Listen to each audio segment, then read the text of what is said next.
In the past, I've often been asked by players who deal with significant anxiety about methods for helping to recognize symptoms and calm themselves enough to play the game more successfully in pressure situations.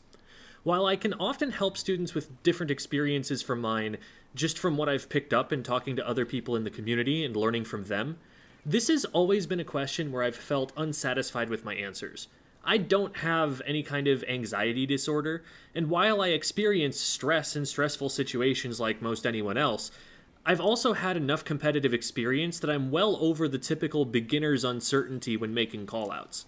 My experiences with anxiety are just orders of magnitude less severe than they are for some people, so I don't have special tools for identifying it and managing it that I personally can recommend from my own experience. On Twitter yesterday, I happened upon a post by @Stevie'sManame, who identified himself as someone whose work involves providing therapy.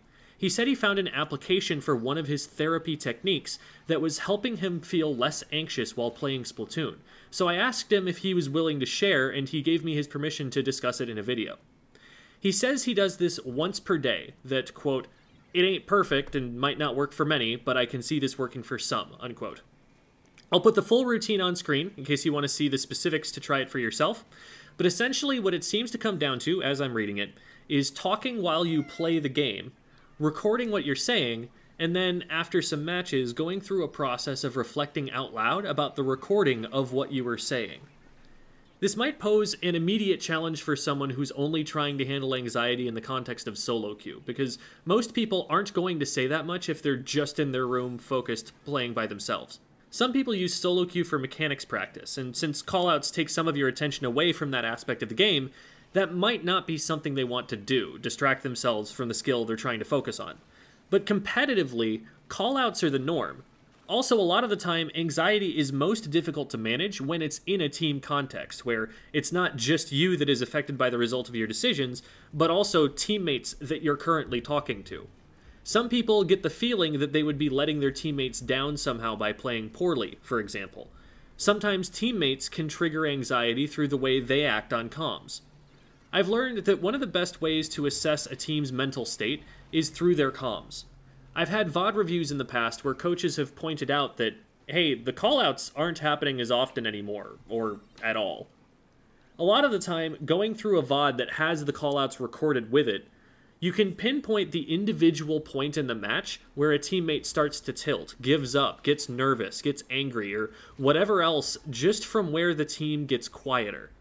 Stevie has noted that when he goes silent, that's when the anxiety, quote, takes over, unquote. So if you know yourself well enough to spot that kind of a pattern, you'd be able to pretty reliably spot where in the match that happened and what triggered it, and work your way through those feelings.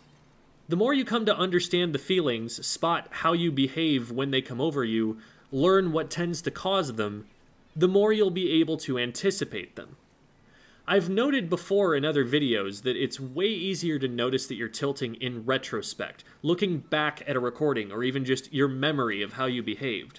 But, for instance, once I realized that I tilt when I accomplish something noteworthy in game and it doesn't bring us an advantage because my teammates weren't as successful in what they were doing, whenever that happens in game, I now know to check my mental. Am I tilting right now? I'm able to play way better once I notice that feeling has snuck in, because while I may not be able to get rid of it, I can push back against it and I can do more to prevent it from affecting my outlook on the rest of the game. I'm a lot less likely to just give up and start running it down from frustration at that point. One of the steps Stevie describes is taking narrative notes, as though he were his own therapy client. The examples given are, quote, audible frustration upon death/being splatted, said I'm stupid 5 times, apologized to teammates 4 times, does not like E-Leader, unquote. This is something that, as a therapist, comes pretty naturally, but I want to point out how objective this is.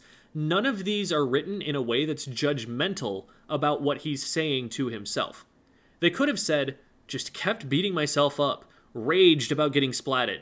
But the information he actually wrote is both more usefully specific and more likely to be fully honest. If your job is to report the truth, don't let your emotions get involved in it. I think of it like brainstorming. Just get the ideas on the page without judgment, and then think about whether you like them or not afterward.